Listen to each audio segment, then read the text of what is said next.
Mesdames, Messieurs, l'organisation de ces rencontres étant absolument extraordinaire, nous avons de l'avance.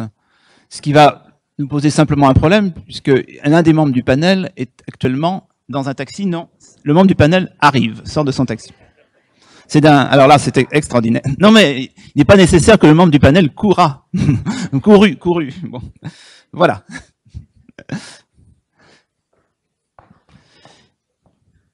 Je voudrais cependant excuser celui qui sera vraiment absent, qui est le chef du panel, Gérald Paseda. Ça arrive quelquefois que les chefs, qui sont de vrais artistes, soient tellement concentrés sur leur travail qu'au dernier moment, soyons sérieux, nous sommes prévenus depuis déjà quelques semaines, l'artiste ne puisse pas participer au débat.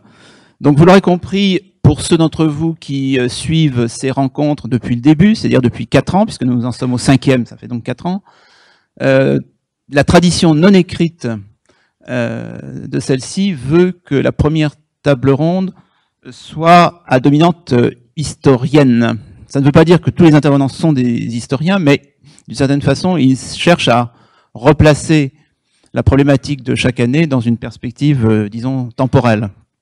C'est ce que nous allons essayer de faire.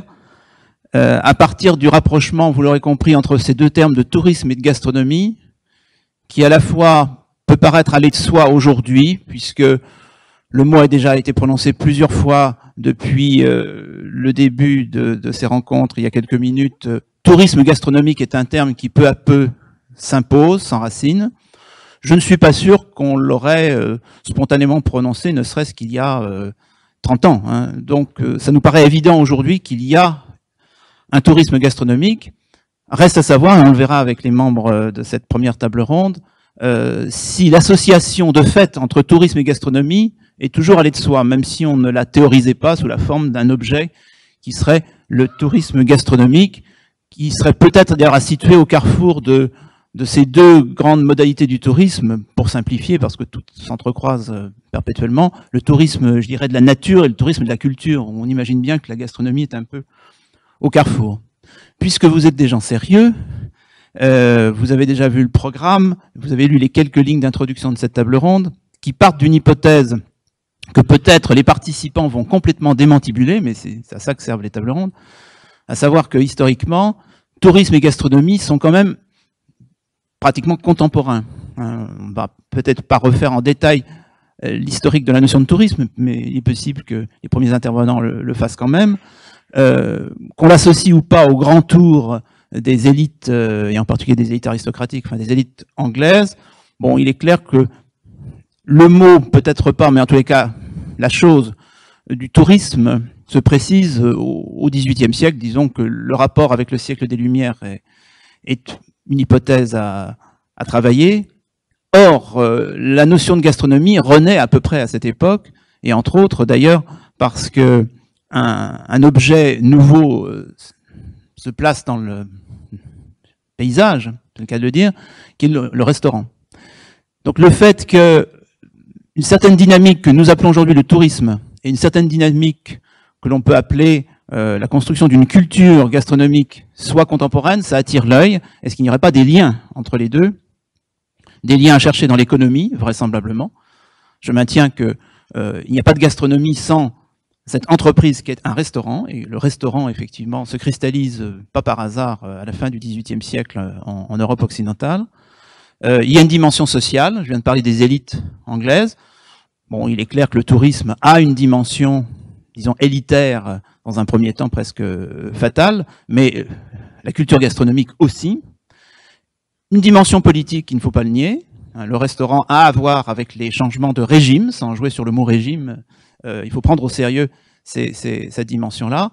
Mais tout ça a des effets culturels, et c'est ce qu'on va essayer d'interroger maintenant les uns après les autres. Le sous-titre de la table ronde met en avant la notion de plaisir, et j'ai eu le plaisir de voir que le mot que Marc de Ferrière a le plus prononcé, d'ailleurs ça ne m'étonne pas de lui, c'était le mot plaisir dans ces quelques mots d'introduction. Donc j'espère que nous aurons aussi le plaisir de l'échange. Et je demanderai d'abord alors chacun choisira soit de rester sur ses fauteuils design à côté du micro, soit de venir ici. Hein, c'est un choix qui appartient à la liberté de chacun. Je demanderai d'abord à Julia Xergo d'intervenir. Julia Xergo qui enseigne à l'université de Lyon 2, spécialiste entre autres de l'histoire des pratiques alimentaires, mais donc je pourrais dire entre autres pour chacun des intervenants, ce n'est pas son seul domaine d'expertise, et je pense que je ne trahirai pas en secret en disant que Julia Xergo a suivi de très près ces derniers mois le dossier très délicat de l'éventuelle ou hypothétique inscription de certaines dimensions culinaires et gastronomiques françaises au patrimoine immatériel de l'UNESCO, mais je n'en dirai pas plus. Obligation de réserve pour les uns et les autres. Puis, je pense qu'à ce moment-là, ce serait peut-être à Catherine Berthaud, sa voisine, Catherine Berthaud-Lavenir, d'intervenir. Catherine Berthaud-Lavenir est professeure à l'université Paris 3, Sorbonne Nouvelle, spécialiste, entre autres, là aussi, du tourisme, des médiations culturelles, mais elle pourra nous préciser son rapport au sujet dans un instant. Puis André Roche, professeur émérite à l'université Marc Bloch de Strasbourg. J'insiste sur émérite université Marc Bloch parce que aux dernières nouvelles, il n'y a plus d'université Marc Bloch. Hein. Donc, c'est vraiment très important d'être professeur émérite d'une université qui n'existe plus sous cette forme.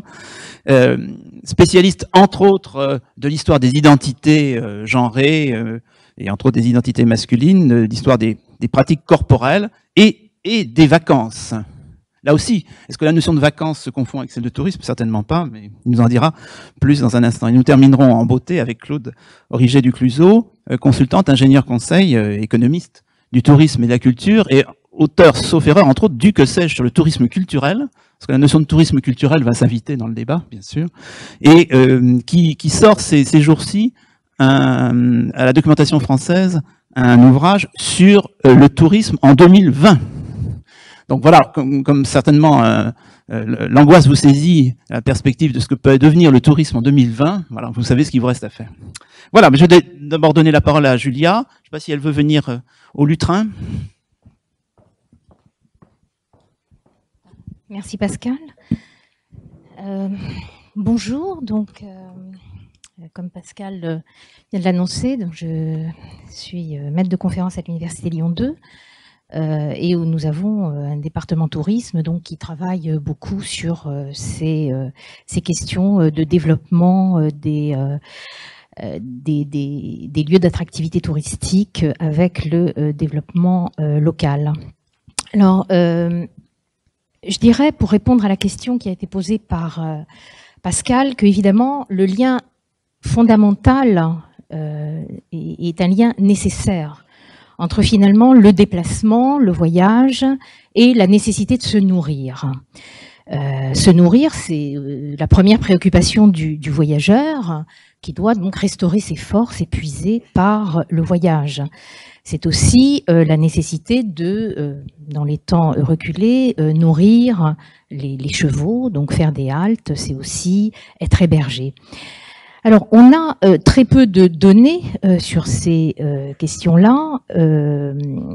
Si on se réfère au guide du 15e, 16e siècle dont on dispose, on se rend compte qu'un monument comme la Guilde des chemins de France de Charles Estienne indique parfois des haltes où manger, ou dormir, donc dans la perspective, je dirais, de l'hospitalité. Ces guides signalent aussi, cette guilde en particulier signale aussi des caractéristiques sur les régions que traverse le voyageur, que ce soit le marchand ou le pèlerin, caractéristiques concernant les paysages, et donc à travers là, on a des caractéristiques concernant souvent des productions agricoles particulières de certaines régions, caractéristiques concernant certaines, parfois, productions alimentaires. D'autres types de témoignages qu'on a en histoire sur ces liens nécessaires entre déplacement et alimentation, ce sont les relations de voyage qui relatent donc les déplacements de voyageurs animés par diverses intentions. Ça peut être aussi le voyage de l'érudit, le voyage des élites, en dehors des marchands, des pèlerins, etc. on constate que dans les relations de voyage, les voyageurs parlent très rarement de ce qu'ils mangent. On n'a pas de données véritablement sur ce qu'on peut manger dans les auberges. Exceptionnellement, parfois, ils peuvent indiquer, enfin, ils disent juste, voilà, on est arrivé à tel endroit, on s'est restauré, voilà. Parfois, dans quelques relations de voyage, il y a quand même une appréciation qualitative, mais on ne sait pas sur quoi elle porte, ils peuvent nous dire si ce qu'ils ont mangé est bon ou mauvais. Alors, on a très bien mangé, ou on a très mal mangé dans tel endroit. Alors, rarement, on nous a servi telle chose qui était immangeable. Donc, voilà, je dirais, première idée, c'est que le lien, évidemment, est indissociable et que des données plus précises sur la gastronomie, ou en tout cas sur des jugements qualitatifs, me semblent assez peu repérables, en tout cas jusqu'au XVIIe siècle, parce que je crois que jusqu'à cette époque-là, on parle relativement peu de ce qu'on mange. C'est sans doute un sujet qui n'est pas très opportun d'aborder, qui n'est pas très correct. Je vous renvoie par exemple à Madame de Sévigné, qui est extrêmement bavarde dans ses correspondances et qui ne parle quasiment jamais de ce qu'elle mange. Et pourtant, elle nous relate par le menu tous ces différents remèdes, y compris les plus intimes. Alors, quand est-ce que les liens vont se préciser véritablement entre ce qu'on va appeler le tourisme et ce qu'on va appeler la gastronomie? Alors, je crois que Pascal le disait, il faut sans doute au préalable déjà définir ces notions. Hein, le voyage, est-ce que c'est le tourisme? Pourquoi à un moment on commence à employer ce terme qui est évidemment issu du terme du Grand Tour, et sachant que c'est dans les années 1830 qu'on va employer avec Stendhal, qu'on va employer le terme touriste véritablement, et tourisme, ça vient beaucoup plus tard. Donc, c'est des questions que je souhaiterais poser. Donc, à partir de quand on parle de tourisme? Quand on dispose sans doute d'infrastructures, de déplacement, d'hébergement, voilà, des moyens de locomotion qui sont sans doute ouverts à, enfin, qui s'ouvrent vers une masse, qui ne concerne plus que des individus précis, ou des catégories d'individus précises, comme auparavant les voyageurs, et sans doute aussi au moment où il y a des institutions liées au tourisme. Donc je crois que ça, c'est vraiment les trois données essentielles qu'il faut pour qu'on puisse parler véritablement de la naissance du tourisme. Et je crois que véritablement, historiquement, tout ça se met en place entre le début du XIXe siècle et la fin du XIXe siècle, hein, donc le XIXe siècle, le siècle de toutes ces innovations, notamment en termes de transport, qui vont permettre une meilleure connaissance donc du territoire, une exploration du territoire et des équipements en termes d'infrastructures, d'où des institutions qui vont naître comme les syndicats d'initiative, etc. Le terme gastronomie, évidemment, Pascal l'a rappelé, il est concomitant.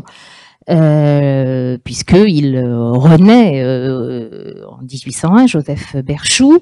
Alors, de quoi parle-t-on lorsqu'on parle de gastronomie dans le domaine du tourisme?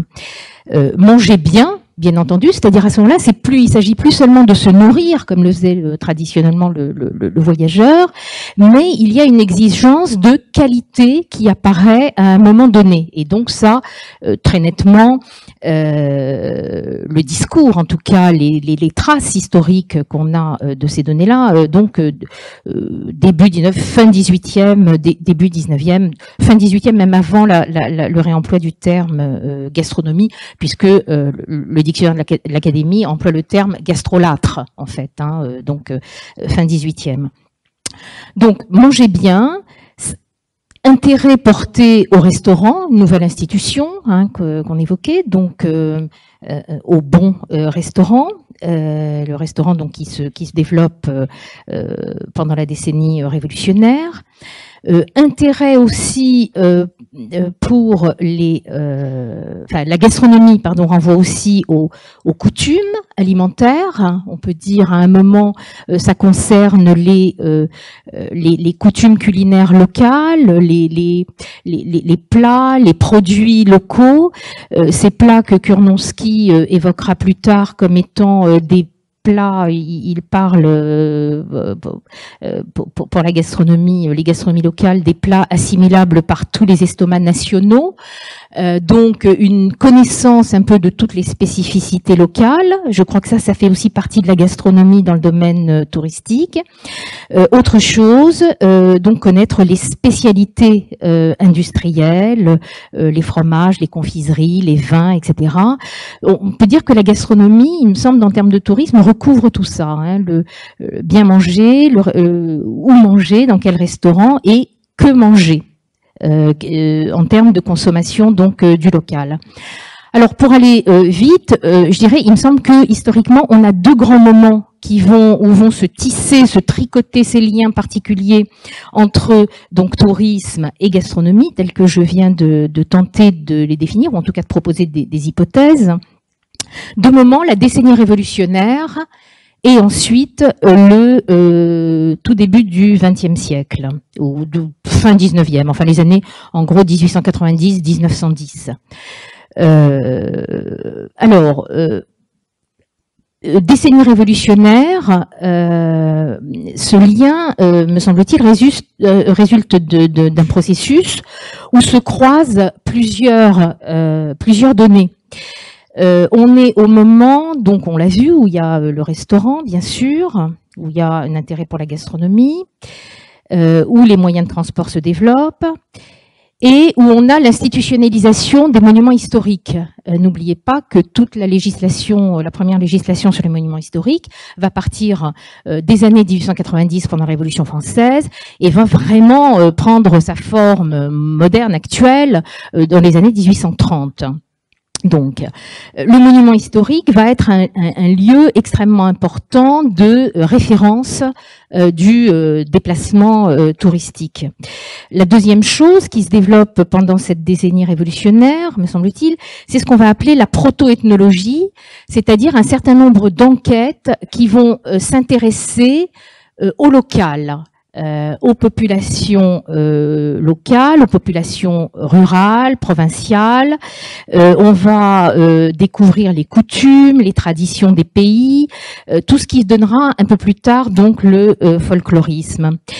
Le quatrième point qui explique ce premier lien entre ce qui s'appelle pas encore tourisme et ce qui s'appelle déjà gastronomie, il me semble que c'est l'essor de la recension des richesses agricoles et industrielles de la France qui s'opèrent pendant toute la décennie révolutionnaire. Alors pourquoi est-ce que c'est important? Donc pendant la décennie révolutionnaire, on lance un grand bilan des richesses nationales par pays, par région, et là on se rend compte que les recenseurs nous signalent des productions industrielles, des productions agricoles locales qui font partie de la richesse donc de ces pays et sur lesquels on a un certain nombre évidemment de productions alimentaires, voire de spécialités alimentaires. Alors tous ces quatre points, me semble-t-il, vont se croiser véritablement pour donner, je dirais, les premiers éléments sur lesquels va s'appuyer le tourisme gastronomique, sur lesquels vont s'appuyer les guides touristiques qui vont se développer eux-mêmes au tout début du 19e siècle. Et il me semble que pour illustrer, je dirais, cette première période que j'évoquais, je ne peux pas m'empêcher de faire référence à Grimaud de la Reynière, qui en 1807, dans l'Almanach des gourmands, invite à réaliser une carte de France où, alors je vous cite de mémoire le texte, où les monuments historiques, on est à la période de cette constitution, je disais, des monuments historiques, où les monuments historiques, les cathédrales, les abbayes, etc., seraient remplacés par les pâtés, les productions vinicoles, enfin les spécialités alimentaires locales. Hein. Et là, on a quand même, il me semble que cette première cartographie gourmande de la France qui est réalisée en 1809 par Cadet de Gassicourt ouvre vraiment cette perspective de traitement touristique qu'on va donner à la gastronomie, puisque il fonde finalement l'idée de spatialisation comme ça de la production alimentaire liée donc qui sera liée donc au voyage, donc avec la connaissance des bons produits. On va trouver ces cartographies aussi qui vont être publiées plus tardivement par les chemins de fer, donc, et ça va donner des atlas qui sont publiés encore jusqu'à présent. Alors, les guides touristiques, je vous disais, vont s'appuyer sur toutes ces données que j'évoquais tout à l'heure.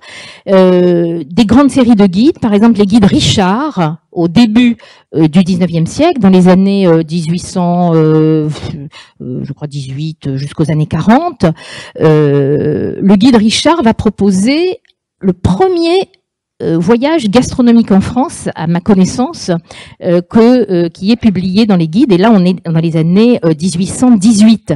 Et il nous fait une liste de toutes les localités où on a les spécialités et les fournisseurs réputés. Et très clairement, il est dit aux voyageurs, vous allez aller dans tel endroit. Surtout, n'oubliez pas d'aller rendre visite à tel artisan, enfin fournisseur. On dit pas artisan de métier de bouche à l'époque, mais on le dirait comme ça aujourd'hui. Et qui fait tel très bon saucisson, un tel très bon pâté, enfin, etc., etc. Et il donne aussi, d'ailleurs, dans ces guides Richard du tout début du 19e siècle, donc des années 1818-1820, il donne aussi des listes de restaurants réputés. Par localité. Alors, ce sont des choses qu'on va retrouver dans les grandes séries de guides, guide Johan à partir des années 1840, qui donnent aussi des lieux où on peut manger. Et par exemple, les guides Johan de 1859 sur Lyon va non seulement indiquer où manger et que manger, mais il va porter des appréciations. Il nous conseille, par exemple, particulièrement la matelote de la mère Guy, dont on nous dit qu'elle est très réputée et on ne peut pas désormais passer par Lyon sans aller, nous dit ce guide, manger cette matelote. Et donc, traditionnellement, si on dépouille tous ces guides, on se rend compte qu'on nous indique toujours donc les productions alimentaires, les restaurants et les spécialités. Deuxième grande période, me semble-t-il, de ce lien, alors plus moderne en quelques mots, oui, très vite, puisque je vais laisser ensuite la parole aux autres intervenants de la table ronde. C'est donc le début du XXe siècle, où va vraiment s'élaborer ce que Kurnonski appellera la sainte alliance du tourisme et de la gastronomie. Alors, le contexte rapide, essor des mobilités individuelles, puisque auparavant on n'avait que les mobilités collectives avec le chemin de fer, donc essor des mobilités individuelles avec le vélo qu'on croyait promis à un grand avenir, mais qui a été détrôné finalement par l'automobile. Et on se rend compte que l'automobile est à l'époque, même si c'est une pratique élitiste, que c'est promis un très grand avenir de masse, véritablement. L'automobile va permettre de connaître les recoins obscurs du pays, puisque individuellement, on peut se rendre où on veut, hors des sentiers battus par les chemins de fer. Donc ça, c'est la première des choses. Et on a le sentiment, en ce tout début du XXe siècle, qu'il y a un nouveau secteur économique qui va se développer et qui est très porteur, qui est donc le secteur du tourisme. Alors, pourquoi? Et je vais peut-être en finir rapidement là-dessus. Parce qu'on est dans un contexte, donc, au ce début du XXe siècle, où il y a une concurrence économique européenne qui fait rage, véritablement. On a les vieilles nations industrielles qui commencent à décliner et qui, surtout, commencent à être dépassées par ce qu'on va appeler les nations modernistes. Alors, en Europe, c'est l'Allemagne, c'est l'Autriche, etc. Et ces nations modernistes investissent beaucoup dans le domaine non seulement de l'industrie alimentaire, comme les États-Unis d'ailleurs, mais aussi dans le domaine de l'hôtellerie, de la restauration. Il faut savoir que les capitaux les plus importants qu'il y avait dans l'hôtellerie au début du XXe siècle étaient des capitaux allemands, suisses, autrichiens, etc. Bon. Et donc, donc là, les Français se rendent compte que pour faire concurrence à ces nations nouvelles, modernistes, qui se développent sur des nouveaux enjeux économiques, eh bien, il faut être à la hauteur. Et le tourisme est un facteur donc de développement économique par la rentrée de devises, bien entendu, parce qu'on va appeler d'ailleurs une formule qu'avait utilisée Herriot et qui sera aussi reprise par Louis Forest, le fondateur du Club des 100, qui est le tourisme, c'est de l'exportation de l'intérieur. Hein, on fait, au lieu d'exporter nos produits, on fait venir à l'intérieur des gens qui vont consommer nos produits. Et donc, on se rend compte que la bonne chère, toutes ces productions qu'on a recensées, tous ces restaurants, toutes nos spécialités donc gastronomiques, alimentaires, eh bien, sont un facteur d'attractivité territoriale importante. Qu'est-ce qui fait que les touristes américains vont venir en France plutôt qu'en Allemagne? Eh ben, c'est qu'en France, enfin, c'est dit très clairement à l'époque, c'est qu'en France on mange mieux. Donc, il faut absolument développer nos restaurants. Il faut que nos régions développent leurs spécificités. Et donc, c'est tout un combat qui est mené au début du XXe siècle pour que les restaurateurs locaux, au lieu de faire de la cuisine comme à Paris, valorisent leur tradition culinaire régionale. Et on va avoir véritablement, et j'en terminerai là, donc des acteurs qui vont développer ces processus, qui sont les piliers, qui sont les acteurs de l'automobile, bien entendu le Michelin, le Touring Club, l'Automobile Club de France, donc qui naissent à la fin du 19e siècle, mais qui vont mener une action très importante. Et ce sont eux qui vont lancer les premiers annuaires, je dirais, ou les premiers guides gastronomiques, d'abord à usage interne, parce que ces automobilistes, ce sont des élites et ils ont une exigence de qualité. Quand ils se déplacent en automobile, ils veulent pas manger n'importe quoi, n'importe où. Donc, ils se font des petits annuaires entre eux. Et puis, ensuite, je finirai sur Kurnonski, évidemment, qui, lui, se situe dans ce contexte-là et qui, lui, a l'idée, finalement, de publier ce type d'annuaire en lançant en 1921 le tour gastronomique, écoutez, je sais plus, le Tour de France gastronomique, hein, qui va être publié. Et à partir de ce moment-là, véritablement, le tourisme va de pair avec la recherche du bon restaurant, du bon produit, du bien manger. Voilà, me semble-t-il, les jalons que je souhaitais poser. Merci.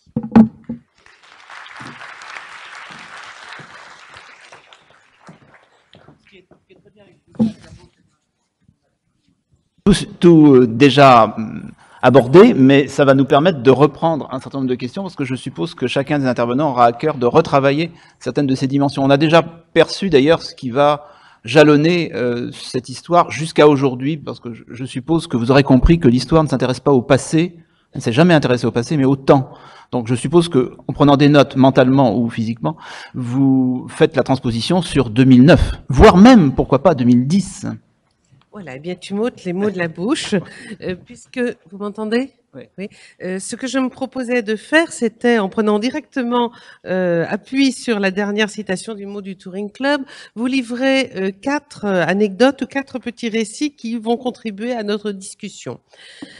Alors d'habitude, le discours qui lie le tourisme et la gastronomie est plutôt flatteur. On est dans le mode de la publicité, de la promotion, ou de la promotion au moins d'un projet collectif. On n'y échappe pas complètement aujourd'hui, par exemple. Et de ce fait, on a tendance à cacher ce qui fâche. Et il y a 2 choses dont je voudrais parler maintenant, qui sont des choses qui fâchent, qui sont d'abord les rapports de pouvoir ou de domination, les inégalités, qui se cachent dans le tourisme, et dans le rapport de la gastronomie et du tourisme. Et deuxièmement, le fait que quand on introduit la question de la nourriture dans l'économie du tourisme, eh bien, on opère des transformations du statut anthropologique de la nourriture. On la transforme en marchandise dans un rapport marchand qui, lui aussi, est en général inégalitaire. Et ce sont des questions qui, par exemple, intéressent aujourd'hui mes étudiants du master de tourisme de la Sorbonne Nouvelle qui ont décidé de déplacer leur formation vers la question du développement durable et du tourisme solidaire et qui se trouvent face à ce genre de questions dans des choses très concrètes quand on est en train d'organiser, par exemple, des voyages dans le Maghreb. Alors, je vais commencer avec des anecdotes tirées de la revue du Touring Club de France. Justement, deux anecdotes qui se passent l'une dans la période de 1910, dont parlait Julia Sergault, au moment où les automobiles et les bicyclettes commencent à parcourir la France, juchés sur les bicyclettes. Il y a des bourgeois qui sont habitués à être servis et à manger correctement et qui vont donc importer leurs exigences. Et puis, dans les années 30, on est en pleine vogue régionaliste et la cuisine n'y échappe pas. Alors, les deux premières anecdotes. La première nous met en évidence le fait qu'il y a un rapport de pouvoir dans cette invasion touristique qui va jusque dans les cuisines. Qu'est-ce qui se passe? On est en 1910, des bourgeois parisiens, et je vous dis des bourgeois pour simplifier, mais c'est des gens qui sont ingénieurs, médecins, artistes, montent sur leur bicyclette et vont faire un grand tour en Béarn. Et il y a des dames parmi eux, et quand ils ont faim, ils s'arrêtent dans une sorte d'auberge, et que font l'aubergiste leur dit non, j'ai rien à vous donner à manger, vous êtes 12, vous êtes trop nombreux, passez votre chemin. Alors, les dames font irruption dans la cuisine, elles ouvrent les placards, elles en sortent des œufs, et elles tirent une énorme poêle et elles disent on va faire une omelette. Et donc elles envahissent littéralement la cuisine de cet aubergiste auquel elles vont demander du pain, elles vont demander des tomates, divers condiments et elles vont écrire, donc ça c'est quelque chose, une pratique savante, et diffuser à tous les membres de leur association le fait qu'on peut faire un très bon repas typique du Béarn avec une belle omelette. Mais vous voyez qu'elles ont commencé par envahir contre son gré l'espace privé, l'espace intime de la cuisine, même si c'est une auberge. C'est un espace sur lequel l'aubergiste, normalement, a la main, qu'il contrôle. Et puis, elles lui ont par ailleurs rasié tous ses œufs et tout son pain sans se demander si quelqu'un d'autre pouvait en avoir besoin. Deuxième récit, à peu près au même moment, il y a une grande enquête au sein du Touring Club où on demande aux dames d'écrire, plutôt aux dames évidemment, d'écrire pour suggérer des plats régionaux qui pourraient être transformés en plats typiques. Mais évidemment, pour transformer un plat paysan en plat typique régional, et on essaie de faire une carte de France, donc il faut qu'on en trouve un pour chaque région. Il y a un effet de grille. On demande aux gens qui habitent sur place, qui ont des cuisinières, qui ont des domaines ruraux, d'écrire en disant mais qu'est-ce que les paysans mangent qu'on pourrait transformer en plat typique.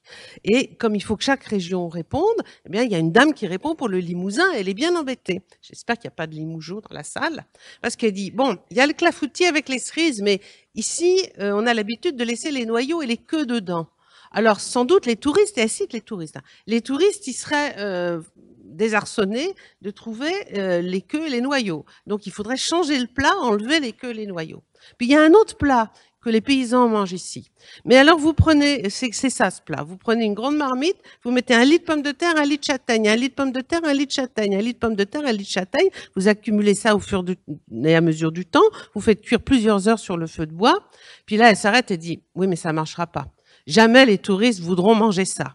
Alors, ce qu'on pourrait leur recommander, c'est d'assister à la préparation du plat. Et puis ensuite, ils iront à Limoges et puis ils achèteront quoi? Ils achèteront des petites friandises. Et c'est le moment où on invente les bêtises de Cambrai, on invente les caramels, des petites friandises typiques, là aussi, dont la typicité est totalement inventée, mais qui sont faciles à vendre. Ils ont une marque, il y a des boutiques, on peut les emmener avec soi. Et donc, bon, on peut rentrer plus facilement dans le circuit de la marchandise, tandis que l'empilement de pommes de terre et de châtaignes, ça rentre pas facilement dans le circuit de la marchandise. Alors vous me direz quel rapport avec aujourd'hui et les questions qu'on se pose quand on doit organiser des circuits touristiques qui ont une dimension gastronomique. Bien, ça m'a fait penser à 2 expériences que j'ai faites dans un cadre touristique professionnel, entendons-nous. L'année dernière, à Elgem, il y avait des grandes rencontres sur le développement durable et la culture, dans lesquelles il y avait un volet sur les voyages culturels dans les pays du Maghreb, en particulier au Maroc, avec le système de l'hébergement chez l'habitant.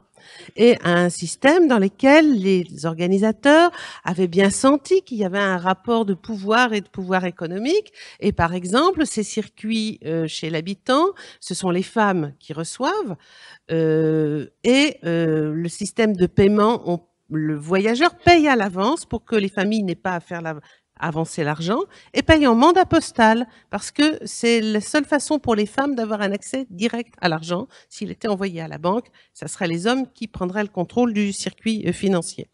Mais qu'est-ce qu'on demande à ces femmes? C'est en fait d'ouvrir leur espace privé, d'ouvrir, de rendre public, d'ouvrir à des gens qui ne sont pas de leur famille, qui ne sont pas de leur village, qui ne sont pas de leur parentèle, un endroit qui normalement est l'endroit des femmes et l'endroit de la famille, de la parentèle.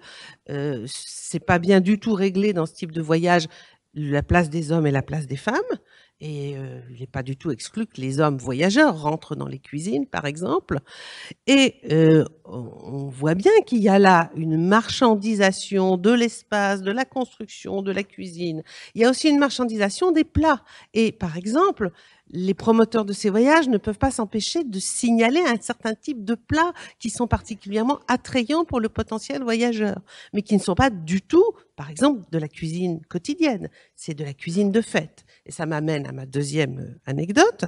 Lors d'un déplacement en Roumanie, dans le cadre d'une grande opération destinée à promouvoir le tourisme en Roumanie, les experts invités dont j'étais appelée à expertiser une ferme auberge dans un ancien village allemand de l'ouest de la Roumanie, qui a été vidé de ses habitants allemands, qui sont retournés avec la loi du retour en Allemagne, enfin la possibilité qu'a donnée l'Allemagne aux Allemands habitant particulièrement en Roumanie de retourner en Allemagne. Ce village très beau, avec des maisons opulentes, de riches paysans, s'est donc vidé de ses anciens habitants. Il a été réoccupé soit par des paysans roumains, soit en partie par des tziganes ou des roms. Et dedans, on a construit complètement artificiellement, dans une maison privée qui n'a pas le statut d'auberge, un lieu dans lequel des femmes de l'extérieur viennent dans la cuisine préparer un repas typique de cette région. Mais ce repas typique, quand on le regarde, nous, quand on l'explique, en fait, c'était un repas de mariage. Et donc, on transforme en objet touristique une nourriture qui a totalement changé de statut jusqu'à devenir méconnaissable et jusqu'à devenir d'ailleurs contre-productive sur le plan pur de l'offre touristique, parce que dans un repas de mariage, et nos autres Roumains trouvaient ça très normal, on reste 4 heures à table. Bon, mais on a de la musique, mais on danse, mais surtout, mais nous on avait tout, on avait la musique, les danses folklorisées, la cuisine folklorisée, et pas le mariage. Et on était donc au cœur d'une totale fabrication dans lesquelles les rapports d'authenticité s'étaient dilués et dans lesquels on devinait derrière des rapports de pouvoir sur l'espace, par exemple la cuisine qui y rentre, où elle est, qui était manifestement pas très satisfaisant. Donc je vais m'arrêter là puisque je voulais simplement vous livrer ces 2 ordres de réflexion comme contribution au débat.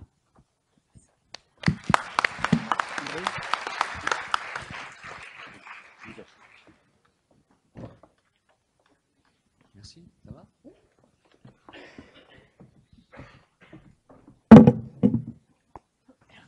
Voilà, bonjour. Moi j'ai pensé que on pouvait faire, enfin, je pouvais vous présenter quelque chose qui était à la fois concret et puis simple. Si c'est simpliste, ne m'en voulez pas, c'est plus facile à exposer en 10 minutes. Donc je me suis dit, tiens, je vais faire un petit tour dans les guides Johann du 19e siècle, pour voir où se situe la question de la restauration, la question de la gastronomie, si elle existe. Et puis dans un deuxième temps, je vais regarder dans le XXe siècle ce qu'on appelle le guide Michelin, qui, dans l'entre-deux-guerres, je crois, hein, est assez novateur. Et puis je terminerai avec le routard des années 2000. En l'occurrence, ce sera un routard de 2008. Vous voyez, il est juste de l'an dernier. Et à partir de là, peut-être que nous pouvons proposer quelques jalons, ou plutôt nous critiquerons ces jalons parce que vraisemblablement ils sont totalement critiquables. Alors souvenez-vous, le Johann, c'est le grand-père du guide bleu. Je dis le grand-père parce qu'il y a eu 2 Johann successifs. Le premier Johann apparaît en 1841. Il est contemporain à peu près du Baedeker en allemand, sauf que Baedeker traduit en français et en anglais, si bien que son champ commercial est plus ouvert. Je crois que le premier Baedeker doit dater de 36 et le Murray, donc l'anglais, qui paraît-il sert de modèle, date lui de 1838. Mais je les ai pas pris à ces dates-là. J'ai pris un Johann, 2 Johann, 3 Johann de la fin du 19e. Alors le premier, je l'ai pris en Bretagne, en hommage donc à notre président. Et puis le second, j'ai pris notre région, votre région. Et puis le troisième, ne m'en voulez pas, je viens de Strasbourg, donc j'ai choisi Strasbourg. Alors, mais ça ira vite. Donc en ce qui concerne le guide de la Bretagne, publié donc chez Hachette, puisque Johann paraît chez Hachette en 1899. Voilà ce que j'ai trouvé. Tout d'abord, il y a une intro qui explique combien ça coûte, quel est le prix du voyage. Il insiste sur le fait que c'est moins cher quand on est entre hommes, parce que pour les femmes, il faut porter les valises. C'est intéressant.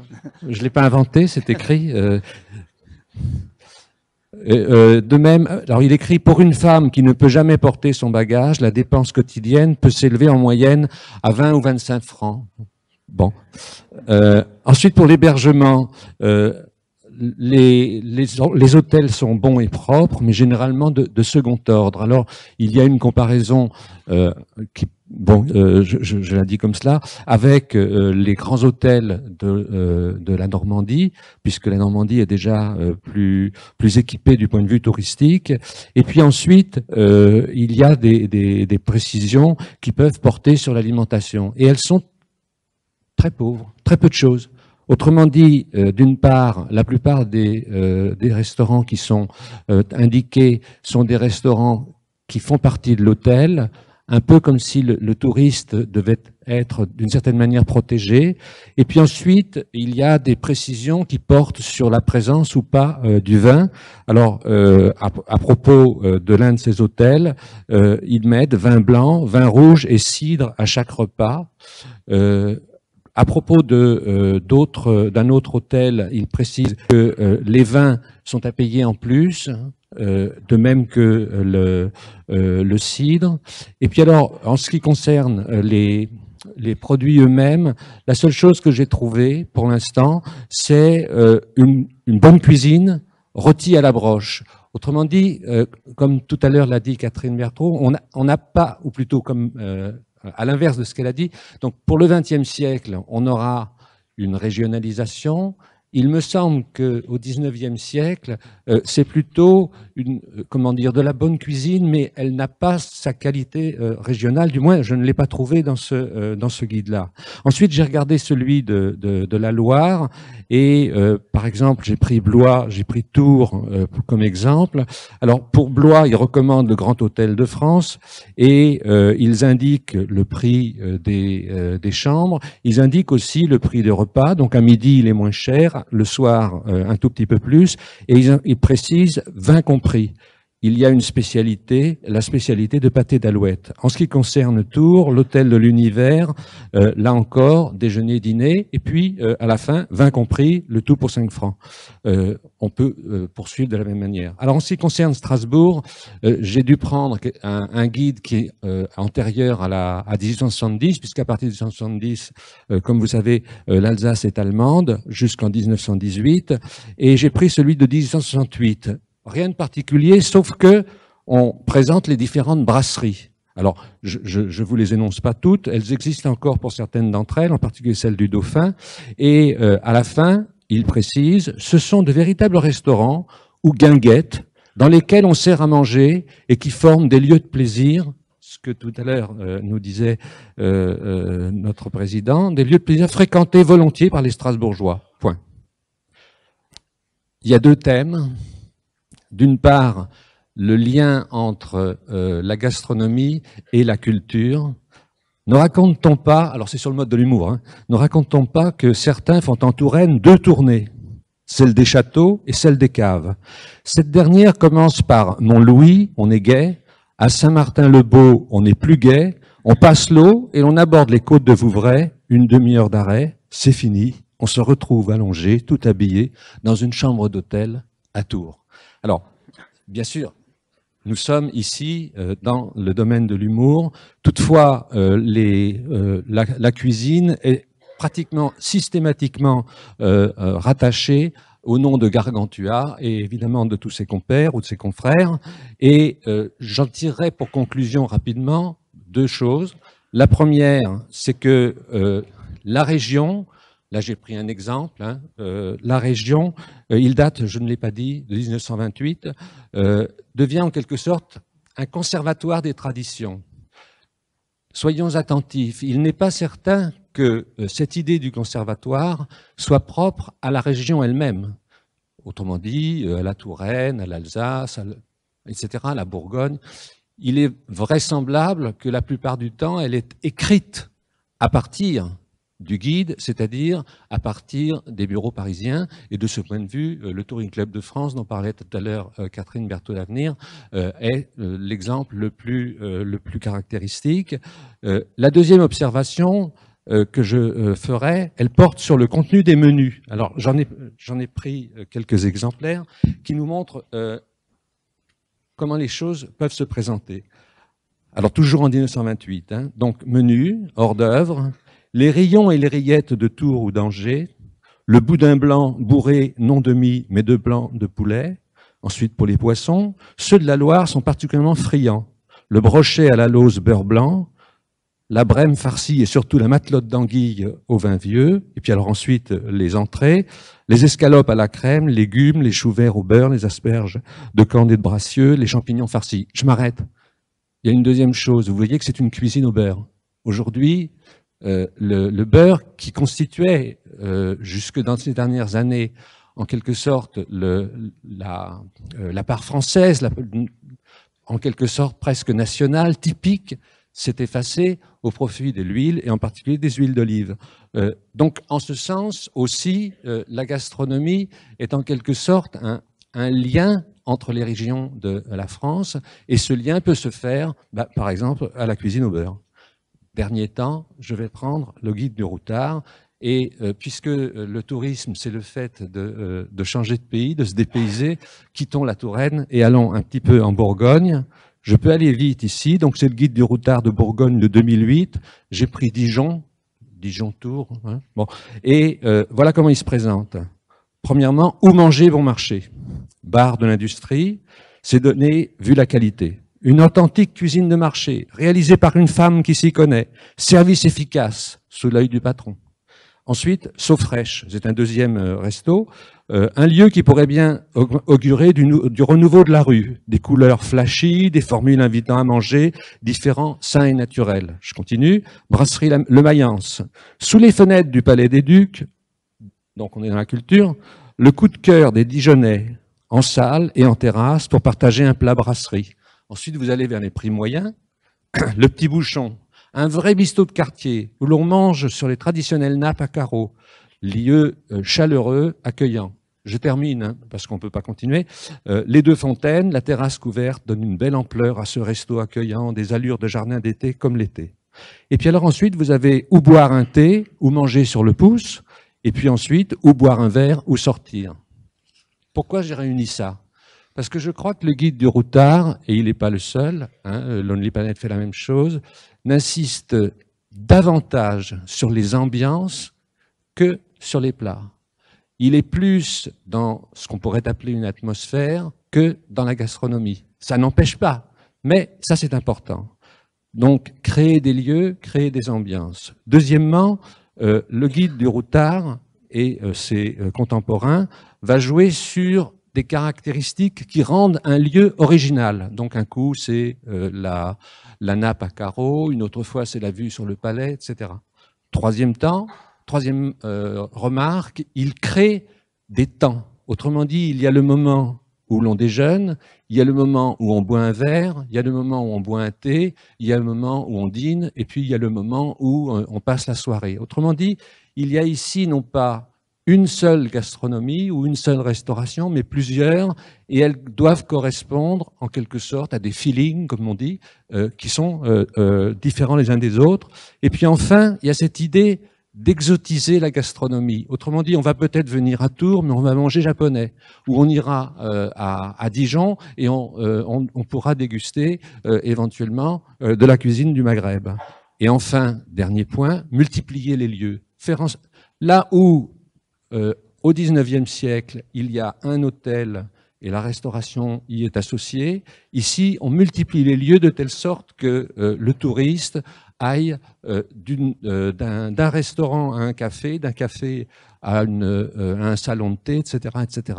Et c'est cela, me semble-t-il, qui multiplie la consommation, d'une part, qui la diversifie, mais qui, par ailleurs, crée un tourisme avec son déplacement, même si le déplacement va d'une consommation à l'autre. Voilà, merci de m'avoir écouté.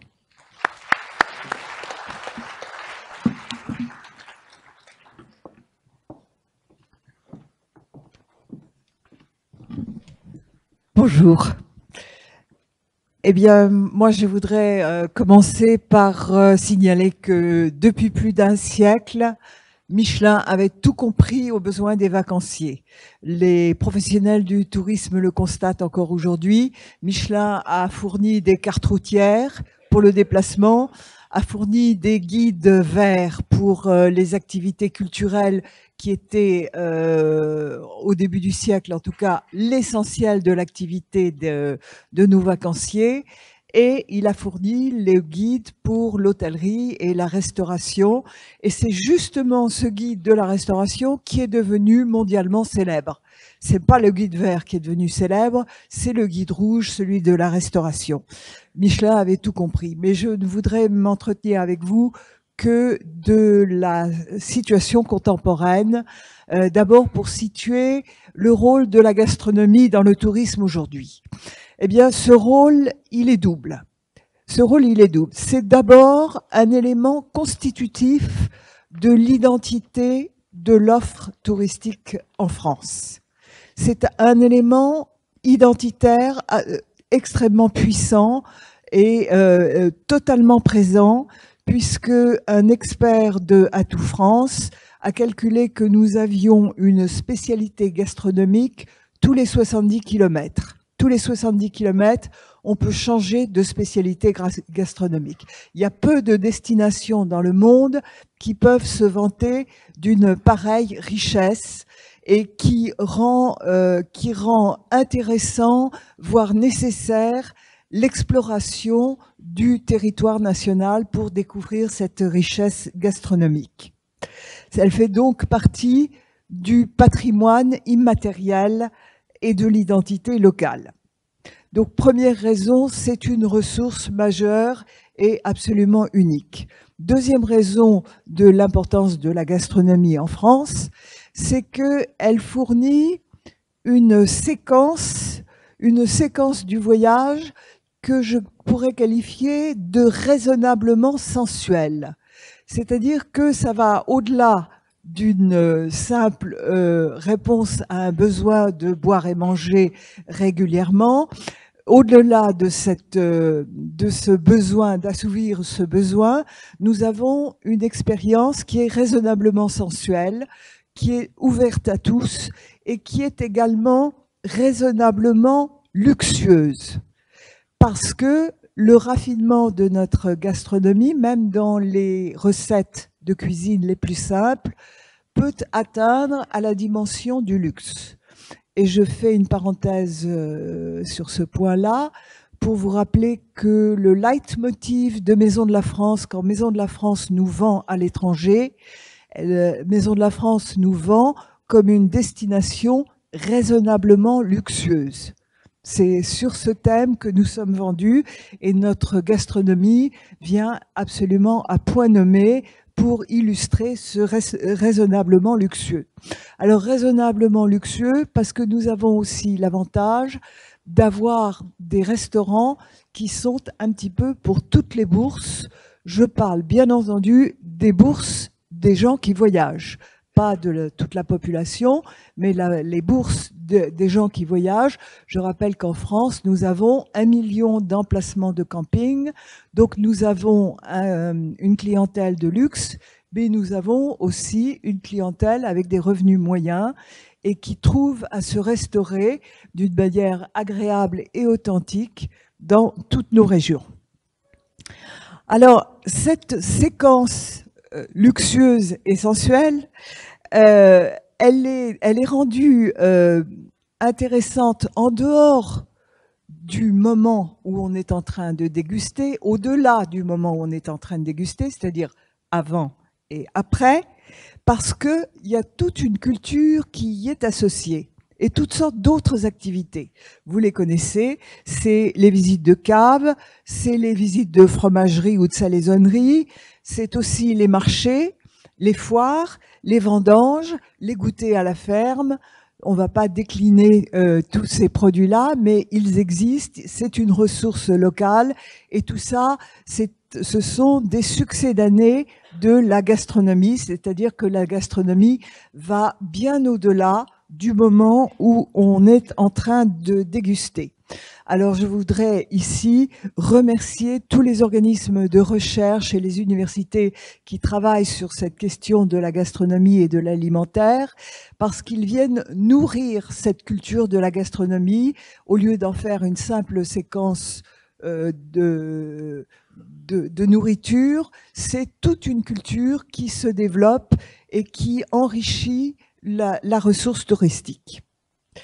Alors, dans cette ressource gastronomique, nous avons une clientèle, on a deux catégories de clientèle.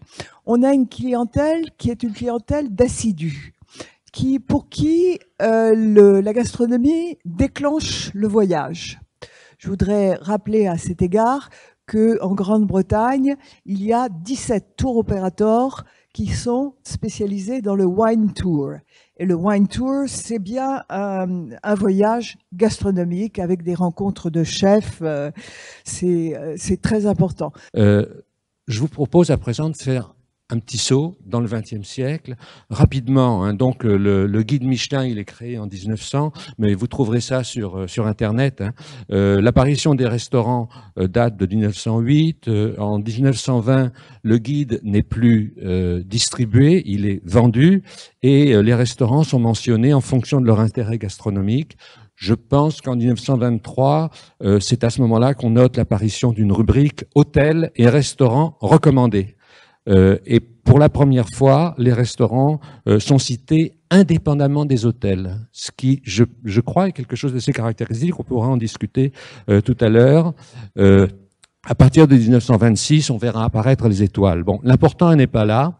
L'important, c'est que le guide va progressivement, véritablement, inscrire la gastronomie en quelque sorte dans la dans la peau d'une région, un petit peu comme si la gastronomie devait être à la fois une illustration de la qualité d'une région et en même temps une manière d'aller jusqu'à son authenticité. Alors on va avoir la carte des vins qui, je crois, fait l'objet d'une d'une rubrique spécialisée à partir de 1937, pardon, et puis ensuite il y aura la fameuse, enfin en même temps ou simultanément, il y aura la fameuse classification en étoiles sur laquelle je ne reviens pas et qui commence vraisemblablement en 1966 avec l'étoile de Bonne-Table, etc. Ce que je voudrais souligner, en prenant l'exemple des châteaux de la Loire, puisque c'est celui-là que j'ai retenu,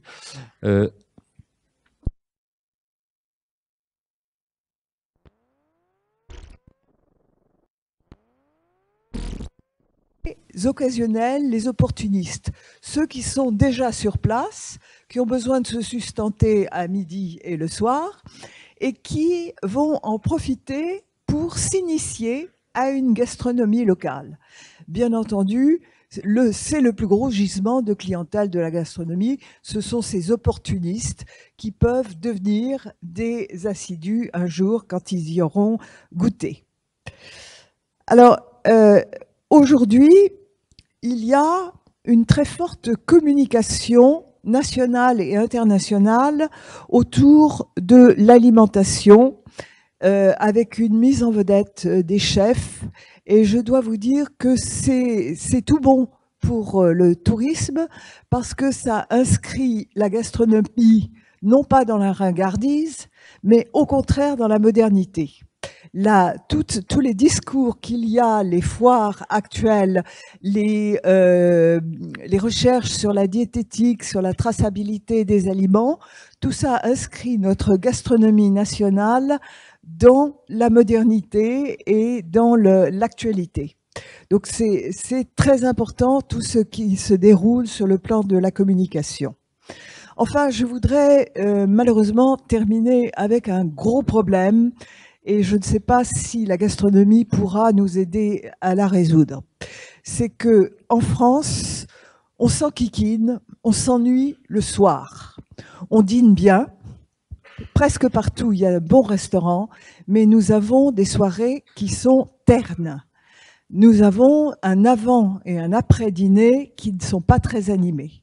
Et ça, c'est un défi qui est pour les élus locaux, évidemment, mais également c'est un défi peut-être pour les restaurateurs. On voit que certains groupes de seniors ont trouvé la parade. Ils font longue table, comme ils appellent ça, c'est-à-dire qu'ils restent à table après le dîner et ils ont une petite animation, un conteur, une petite musique. Il y a peut-être tout un champ à explorer pour la restauration, surtout la restauration touristique, pour pallier cette grande lacune française qui est l'ennui le soir. Je vous remercie.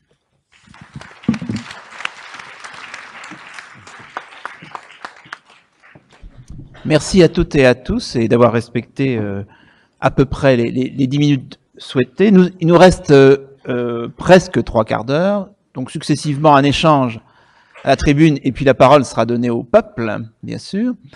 Mais dans les limites raisonnables du luxe de la parole au peuple, c'est-à-dire jusqu'à 11 heures. Hein. Bon, ne nous illusionnons pas quand même.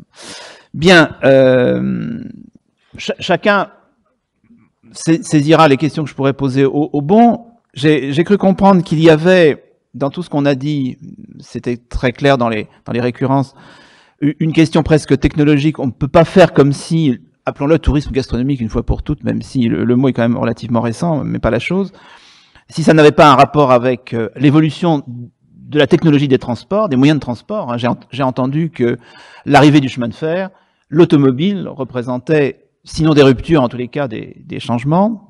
Peut-être que Catherine Berthaud, qui a travaillé entre autres sur la bicyclette, je le signale au passage, mais pas seulement, aurait envie d'intervenir là-dessus. J'ai compris qu'il y avait une question posée par la mise en place d'infrastructures qui ne sont pas simplement des infrastructures économiques, on pense aux restaurants, mais aussi aux caves, enfin à tout ce qui va être entreprise du contact avec un public autour du culinaire et du vitivinicole, etc. Mais aussi infrastructures culturelles. Les guides sont des infrastructures qui vous guident, en effet. Et les infrastructures au fond politiques, j'utilise le mot parce qu'on n'y pense pas, que sont les syndicats d'initiative ou les offices de tourisme, c'est de la politique locale, les élus locaux ont un rôle à jouer là-dedans, en tous les cas les collectivités locales. Donc il est question d'infrastructure, je pense qu'on y reviendra. Il est question évidemment de marchandisation, c'est-à-dire que entrer dans la logique du tourisme culturel, c'est transformer en marchandise des pratiques qui n'étaient pas forcément destinées à ça, mais à ce stade, on signalera que c'est la logique du tourisme qui, par exemple, transforme une danse rituelle destinée à un moment précis de la vie d'une communauté en spectacle pour lequel, éventuellement, on achète un billet. Hein. Je veux dire, ça s'appelle des danses folkloriques, par exemple. Mais au-delà du cas extrême des danses folkloriques, bon, la question est très fondamentale. Mais la marchandisation, c'est aussi la concurrence internationale. On en a parlé, on a signalé qu'en 1900, il y a déjà une très chaude concurrence internationale au niveau des élites, mais l'Allemagne, le Royaume-Uni, la France, l'Italie sont en état de concurrence. Alors aujourd'hui, vous remplacez certains de ces termes par Brésil ou Japon, c'est une question d'échelle, mais peut-être que qualitativement, c'est à peu près la même chose. Et puis, bien sûr, fondamentalement, moi j'y suis sensible, il y a des changements culturels qui fonctionnent dans tout ça. On a quand même parlé, et de plus en plus vers la fin, d'identité. Alors, inutile d'être un peu lourd pour signaler que la question de l'identité est plus que jamais à l'agenda. Identité nationale, l'image de la France, pour ne prendre que celle-ci. Identité régionale, y compris invention des régions, invention...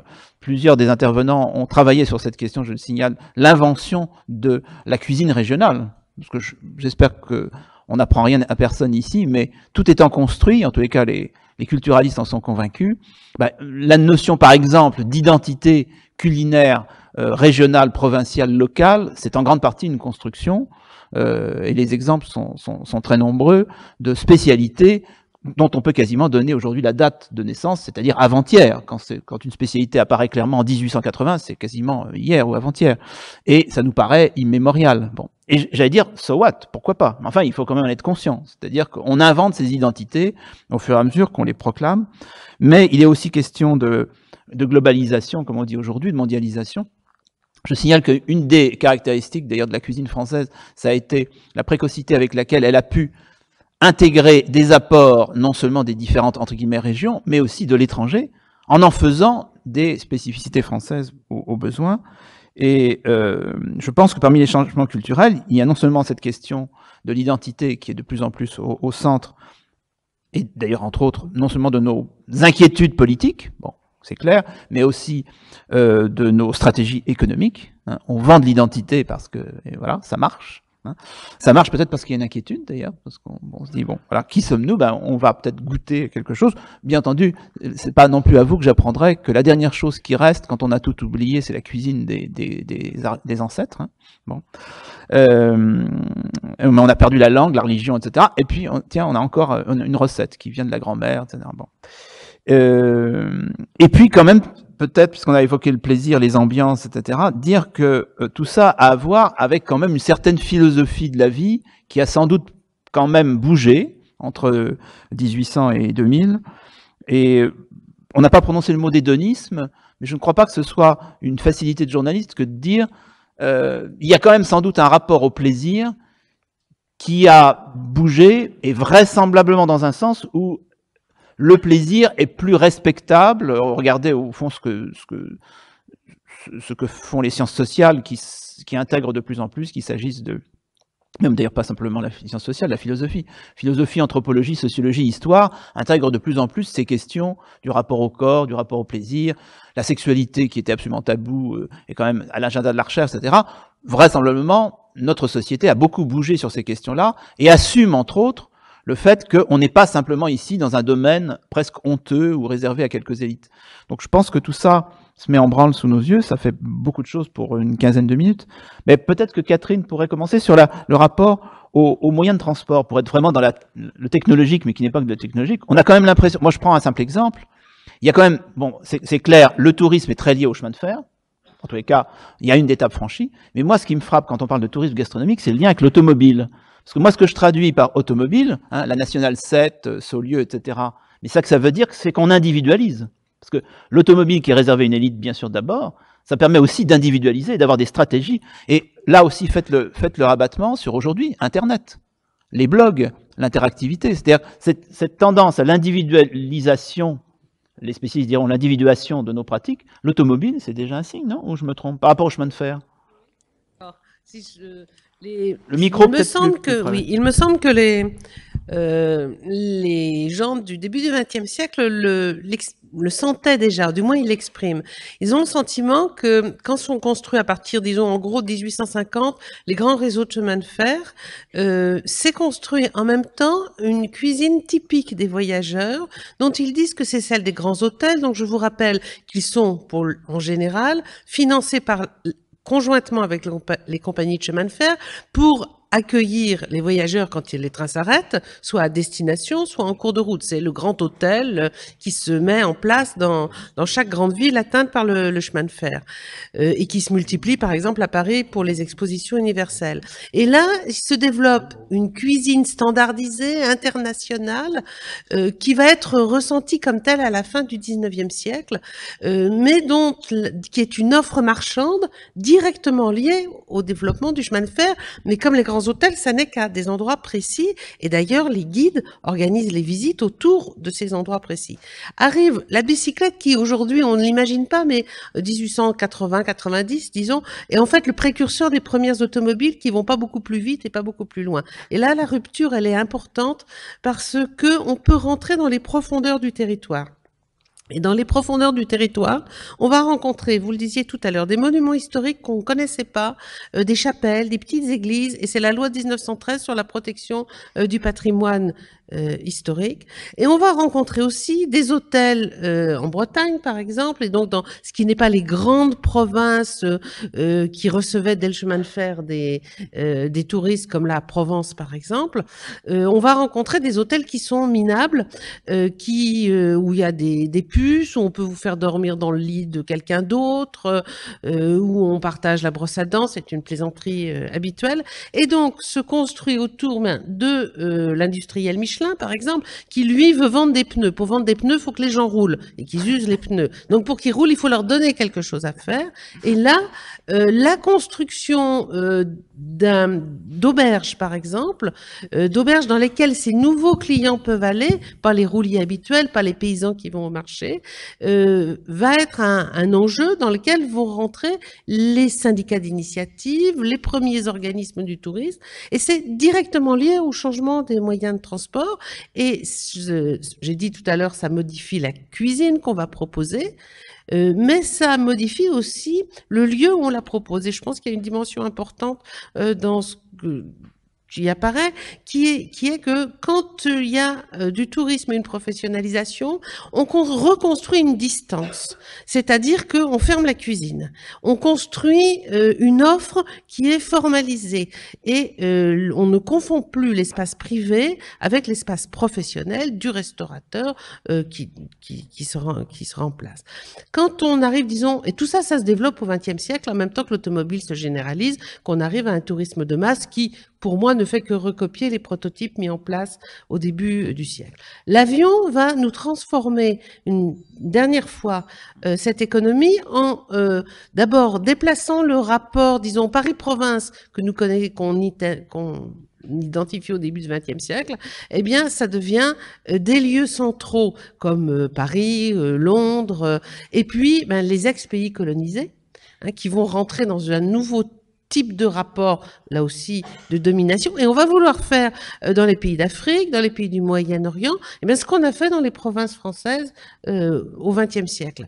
Là aussi, trouver une authenticité, stabiliser l'offre commerciale, faire des hôtels qui soient habitables par les touristes et construire une offre conjointe. Je vais terminer. Moyens de transport, à travers les agences de voyage, moyens de transport, offre commerciale touristique allant jusqu'à la nourriture. On voit à la fois le billet d'avion et puis le dîner à l'hôtel. Donc ça rentre. Et là, il faut bien voir que, alors que quand on est dans une assemblée comme la nôtre, on a tendance à se penser notre histoire comme des offreurs de tourisme. On est les héritiers des syndicats d'initiative, etc. Quand on est dans cette économie mondialisée, eh bien, on peut être considéré que le centre, c'est par exemple les États-Unis, pour lesquels le monde, c'est la périphérie, dans lesquelles il y a des offres régionales diversifiées, et l'offre française n'est qu'une offre régionale parmi d'autres. Je je m'arrête. Je précise, parce qu'on l'aura compris, que Catherine Berthaud a beaucoup travaillé sur les hypothèses de ce que l'on appelle la médiologie, dont la formule est due à Régis Debray. Et la médiologie affirme qu'une des grilles d'analyse de nos sociétés, c'est l'évolution dans la médiation en général. Et que, par exemple, on ne peut pas concevoir exactement la cuisine, mais pourquoi pas la philosophie ou l'architecture, de la même façon à l'époque où les références seraient le cheval, l'imprimé, bon, hein, et à une époque où la référence serait Internet, c'est-à-dire que tout bouge à partir du moment où notre système, hein, notre technologie de la médiation bouge. Et vous prenez de la théologie, je dirais, de la théologie à la cuisine, tout bouge en fonction du changement de ces paramètres. Bon, après, on peut discuter de ces hypothèses, mais c'est assez excitant. Je sais que André voudrait revenir sur ces questions du rapport aux moyens de transport. Oui, rapidement. Le guide du routard, le guide Johan, au XIXe siècle, il est conçu pour le train. Et si vous le regardez, vous voyez que le touriste, assis dans son wagon, peut suivre, grâce à son guide, donc grâce au Johan, il peut suivre les différentes villes, les différents villages que la voie de chemin de fer va traverser. La nouveauté du Michelin, alors vous connaissez la plaisanterie, hein, il y a 40 immortels à la Canine française, mais il n'y a qu'un seul increvable, c'est Michelin. Donc, l'originalité du Michelin, c'est pas seulement son guide, c'est aussi les cartes. Or, des cartes routières de Michelin vont inventer 3 types de voies, les rouges, les jaunes, les blanches, donc les nationales, départementales et vicinales peut-être, je sais pas quoi. Du coup, le Michelin invite au détour, comme notre séminaire d'aujourd'hui. Hein. En ce sens, c'est une sorte de ramification à partir de la ville centrale. Le Petit Futé, les Planètes ou le Routard d'aujourd'hui, ils vont insister sur la multiplicité des moyens d'accès. Autrement dit, comme vient de le rappeler Catherine Berthaud, il y a bien sûr l'avion. Pour la France, l'avion, c'est le TGV aujourd'hui. Hein. C'est pas la peine de prendre... Hein. Mais il y a aussi la location de bicyclettes, il y a la possibilité d'avoir tel bus ou telle navette, etc. Si bien que cette fois, ce à quoi est encouragé, incité le touriste, c'est à ne pas rester au centre, ne pas rester sur un lieu qui peut être une ville moyenne ou une grande ville, mais au contraire à aller chercher des ambiances alentour. Autrement dit, cette fois-ci, c'est la sous-ramification de la ramification qui joue. Bien sûr, c'est un processus de consommation puisqu'il incite à des produits nouveaux qui peuvent être la petite auberge où il y a un poney ou éventuellement on sent la crotte, et des choses comme ça, qui constituent aujourd'hui les odeurs, les ambiances, les parfums que vont travailler vraisemblablement les guides. Voilà, c'était rapide. Julia. Oui, moi j'avais juste une remarque, ça me faisait penser finalement à quelque chose où le tourisme et la gastronomie, c'est vraiment... toujours, et peut-être que ça change justement récemment, en fait une alliance de la modernité et de la tradition. Alors on peut dire que ça s'est développé sur des moyens de transport modernes, on l'a dit, sur un secteur économique nouveau promis à un grand avenir, donc dans une économie moderne, concurrentielle, déjà mondialisée. Au début du XXe siècle, on ne parle pas de mondialisation, mais on parle de cosmopolitisme en termes économiques, donc sur de la concurrence économique. Et toute cette modernité va prendre appui sur une tradition locale, tradition du plat de pays, et donc tous ces acteurs qui veulent développer le tourisme et qui sont rarement des acteurs liés aux États, hein, puisque on le sait, comme jusqu'à présent, le tourisme n'a jamais été organisé véritablement dans un ministère, etc. C'est toujours un sous-secrétariat, une sous-direction, enfin, etc. Bon, sauf dans les régimes totalitaires, enfin. Oui, Là, oui, absolument. Enfin, je parlais de la France. Et à ce moment-là, tous ces acteurs l'Automobile Club, le Club des 100, enfin, etc., vont demander finalement à tous les restaurateurs de pays de développer une spécificité régionale, locale, provinciale, en leur disant vous devez être fiers de vos traditions, vous devez être fiers de vos vins, etc., alors que les restaurateurs ne veulent absolument pas. Donc il y a toute une pédagogie qui se fait au début du XXe siècle pour que les restaurateurs acceptent de servir des produits locaux, y compris des vins locaux, parce que tous les restaurateurs veulent faire de la cuisine comme à Paris ou de la cuisine internationale qu'évoquait. Bon, donc il y a des enquêtes, il y a un certain nombre de choses. Alors ce qui est intéressant, c'est de voir que récemment, si on voit comment se dessinent les grandes destinations touristiques, il me semble que on se réfère davantage finalement à la modernité. Évidemment, je pense à Ferran Adrià, qui va développer une nouvelle destination touristique en Catalogne, qui va donner une nouvelle identité. Mais là, je pense que récemment, il y a peut-être depuis les années 80, enfin, il y a une grande rupture, c'est-à-dire que le tourisme se développe plus forcément sur la tradition de la gastronomie locale, mais sur l'invention. Donc c'est le cas de l'Espagne, le cas de l'Angleterre, le cas de New York. Enfin, et c'est intéressant de voir comment tout ça s'organise entre la modernité et la tradition. Enfin, il y a sans doute une piste de réflexion là-dessus. Sûrement, je dirais intuitivement que malgré tout, on peut imaginer qu'on va en Catalogne, à la fois pour faire un Adria, de toute façon, on ne peut pas y aller puisqu'il faut réserver 5 ans à l'avance, c'est quand même être assez riche. Et on y va, du coup, on y va aussi pour la paella, qui, entre parenthèses, est une invention complète, puisque je rappelle que la paella, d'abord, sa notion est un peu complexe, en dehors du safran, à la limite, c'est même pas le riz qui définit la paella. Enfin, on peut aller en Catalogne aussi pour une tradition inventée. Avant de donner la parole au peuple, je voudrais poser une question à Claude, puisqu'elle est une spécialiste du tourisme, de la notion de tourisme culturel, visiblement puisqu'elle évoquait la sinistrose des nuits françaises, etc., ce qui rejoint le débat actuellement sur les protestations des riverains aux alentours des discothèques, etc. Vaste question de société, bien sûr.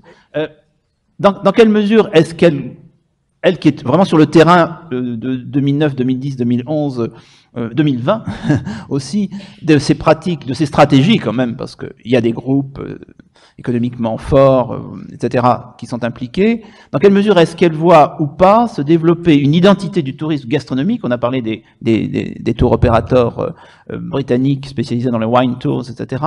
Ou bien est-ce que la plupart du temps, cette offre-là est incluse dans la découverte d'une région?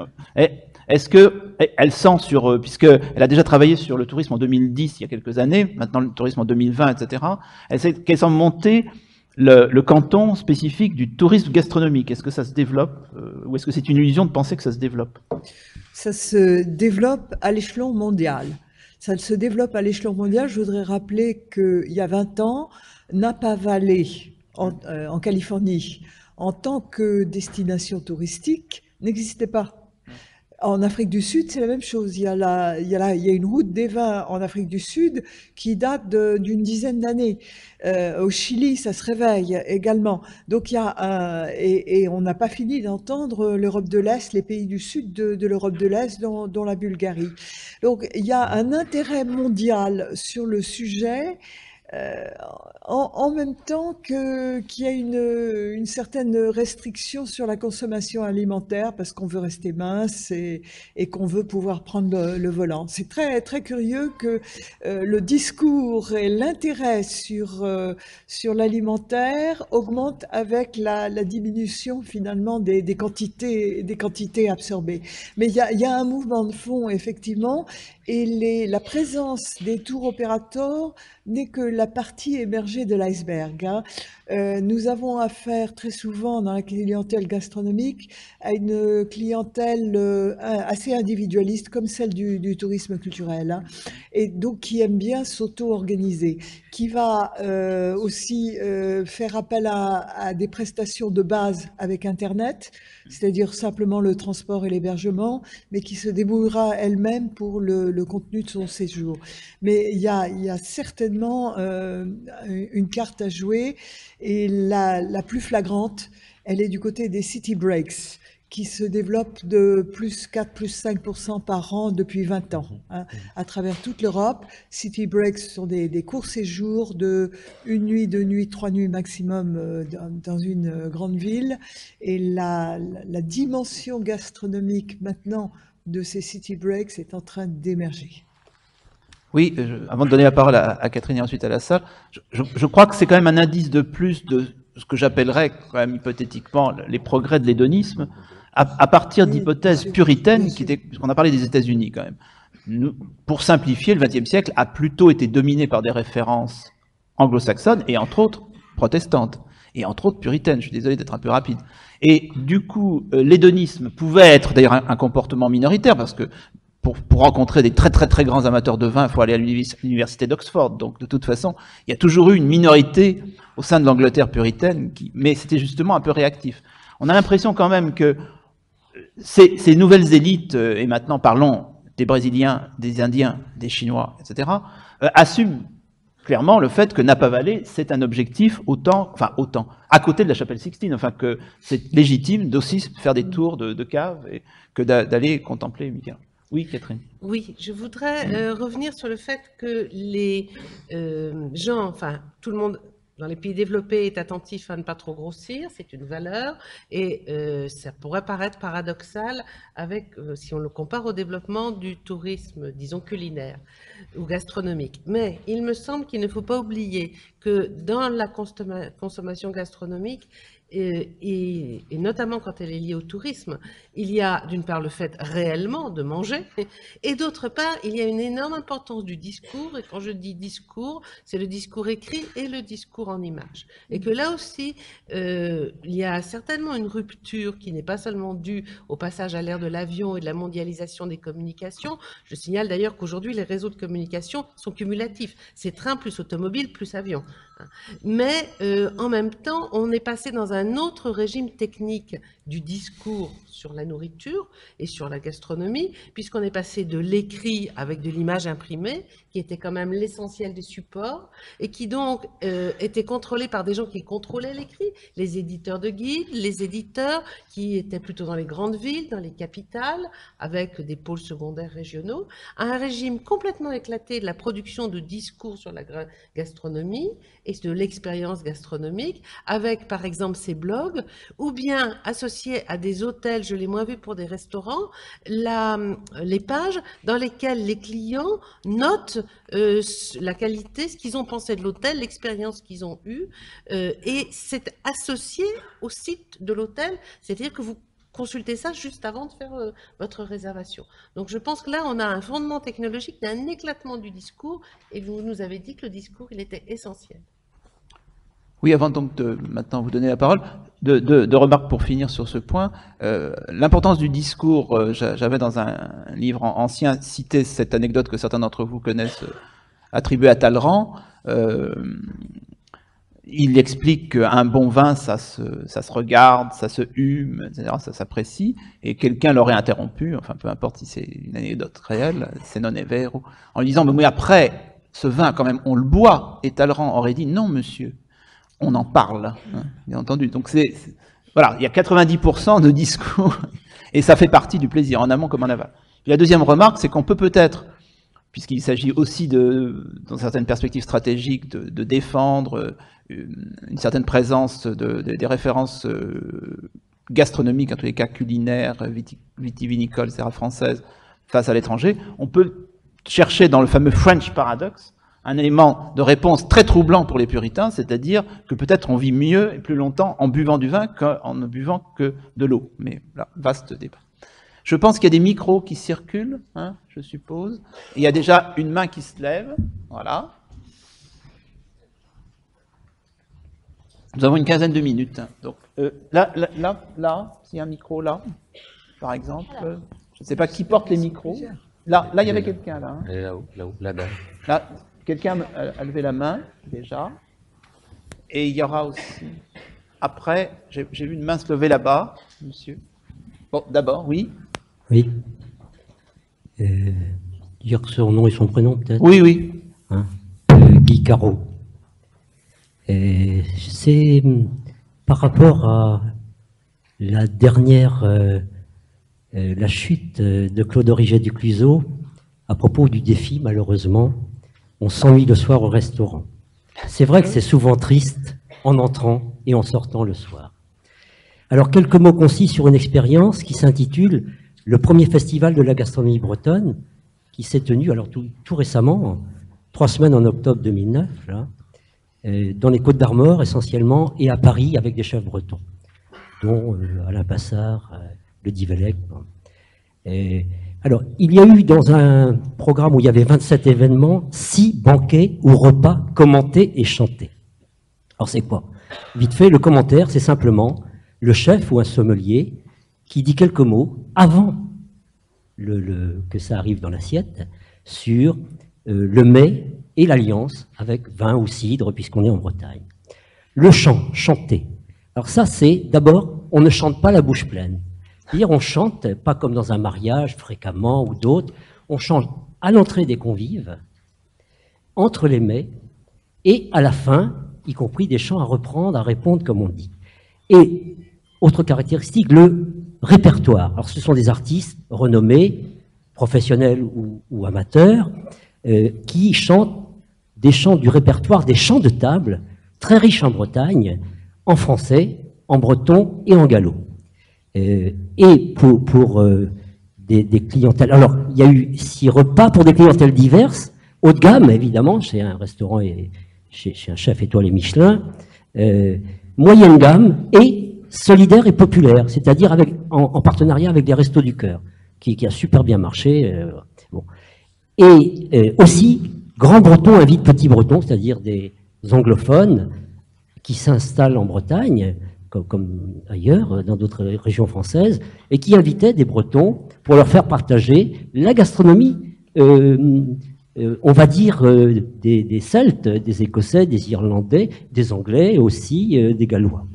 Et enfin, pour terminer, pour conclure, ces repas ou banquets commentés et chantés ont fait un tabac, excusez-moi de ce gros mot par les temps qui courent, parmi les convives, parmi les restaurateurs, parmi les artistes et parmi les médias. Voilà, c'est tout.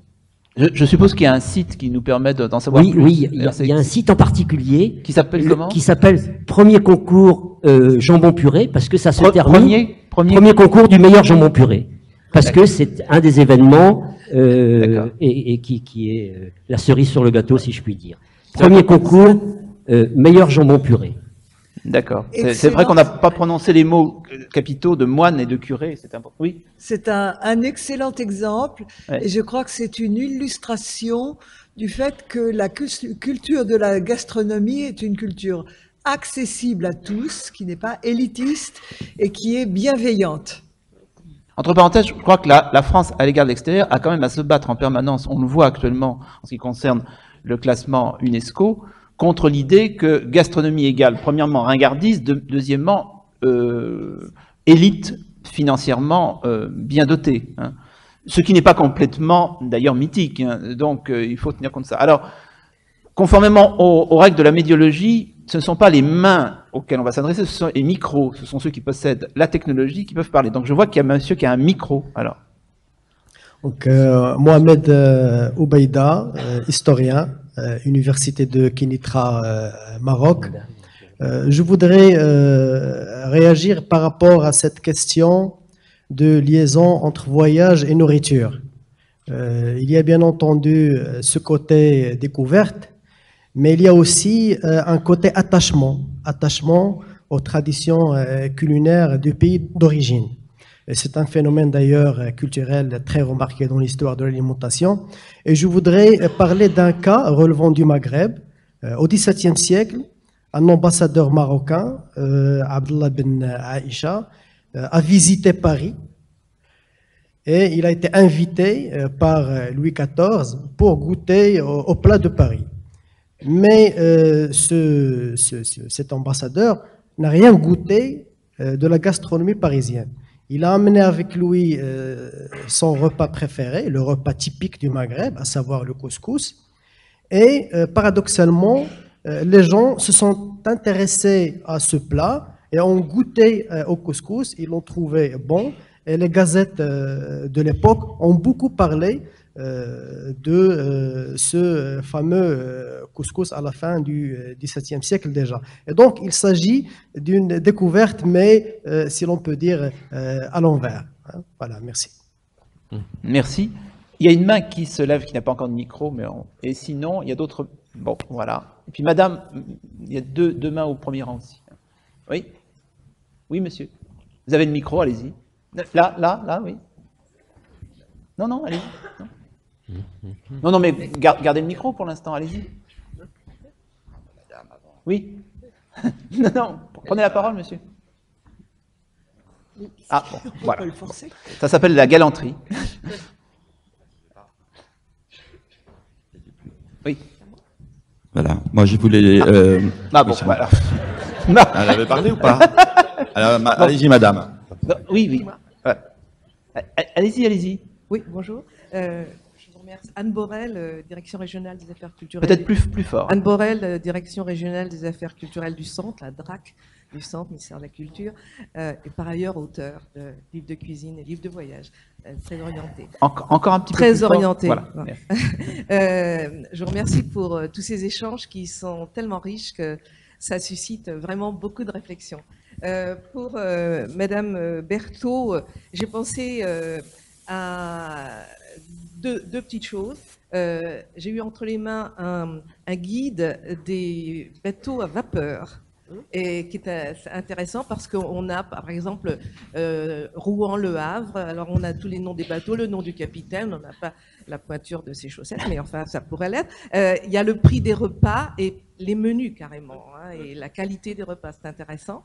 Et puis, par ailleurs, j'ai pensé à l'existence des compagnies de chemin de fer, puisque vous parlez de la naissance du chemin de fer pour le développement du tourisme. Les compagnies, comme tout le monde le sait, étaient privées et régionales. On avait PLM, le célèbre PLM Paris-Lyon-Marseille, les chemins de fer de l'Ouest, etc. Et ces compagnies faisaient des billets circulaires qui permettaient de faire des tours en les prolongeant ou non, enfin, pendant un certain temps, pour les vacances, en quelque sorte. Bien, ça, c'était juste des petites remarques. Autre chose, alors qui me semble important d'évoquer, c'est le rôle des maires dans la restauration, le rôle des maires. Alors là, on remonte à l'histoire du compagnonnage, puisque c'était des voyages à pied, et que c'était les compagnons du Tour de France qui, comme vous le savez, s'arrêtaient chez des maires qui les accueillaient. Et on a la survivance de ces maires, la mère Brasier, la mère Poulard, etc., qui jalonnaient d'une manière gastronomique et aubergiste, si je peux dire. Peut-être vous pourriez développer ce sujet.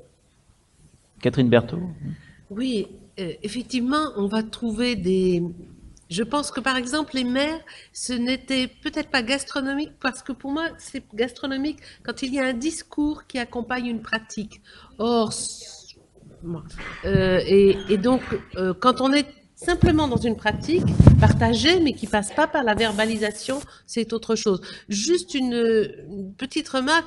Je pense que l'intervention de Monsieur Caro, si j'ai bien compris son nom, nous montre la richesse de tous les liens de type anthropologique, des types de relations qu'on peut créer autour de la nourriture. Et un des éléments frappants, c'est que c'est un domaine qui n'est pas ou peu contrôlé par l'État. Et où donc les sociétés ont des grandes libertés de reconfiguration pour le meilleur et pour le pire. Je sens une solidarité entre Gallo là dans cette histoire, mais pardon. Monsieur. Donc, Gilles Fumet, Université Paris 4.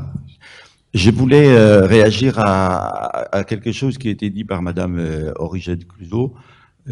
Donc au croisement de cette, je dirais, de ces deux plaisirs dont on a parlé, tourisme et gastronomie, c'est cette idée du pays de cocagne, que la France serait, par rapport à d'autres pays, j'aimerais bien avoir d'ailleurs l'avis des Marocains ici, et des autres, il me semble que c'est une idée complètement surfaite, et qui tient, à mon avis, au fait que nous avons découvert les cuisines régionales. Julia Xiago a écrit un très bel article dans un beau chapitre, très beau chapitre dans l'histoire de l'alimentation. Nous avons découvert ces cuisines régionales au XIXe siècle à la faveur de ces déplacements dont on a parlé.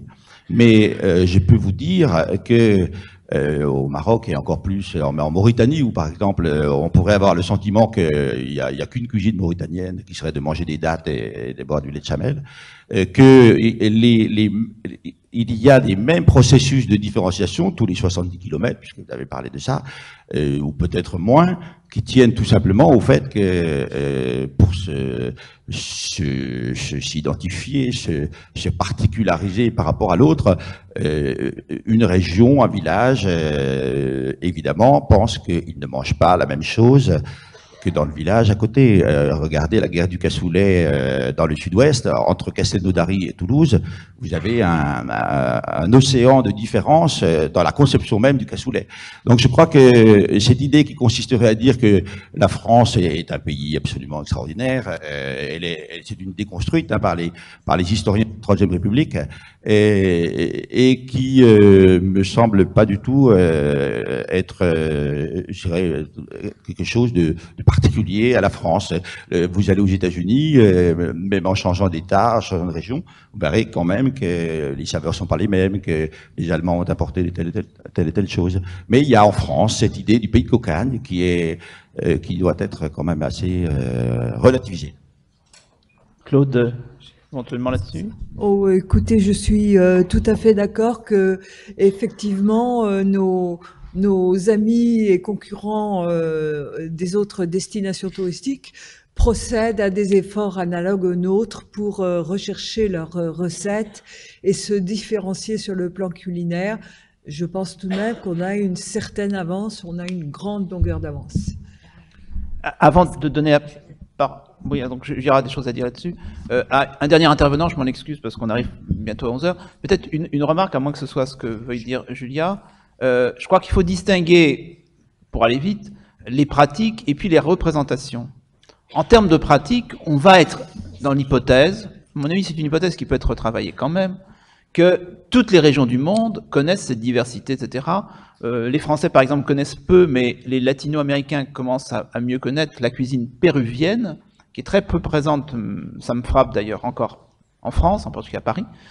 Et vous écoutez un Péruvien, il va vous démontrer que le Pérou, grâce à, on pourrait dire la même chose pour le Chili d'ailleurs, mais il y a peut-être encore quelque chose de plus au Pérou, grâce à sa diversité climatique, orographique, etc., représente une variété, en tous les cas alimentaire, hypothétique, considérable. Donc on va, dans une perspective, disons, très UNESCO, dire, voilà, à mon avis, ça mériterait quand même d'être pas très politiquement correct et de corriger. Mais on va supposer ça. Non, la différence, c'est la représentation.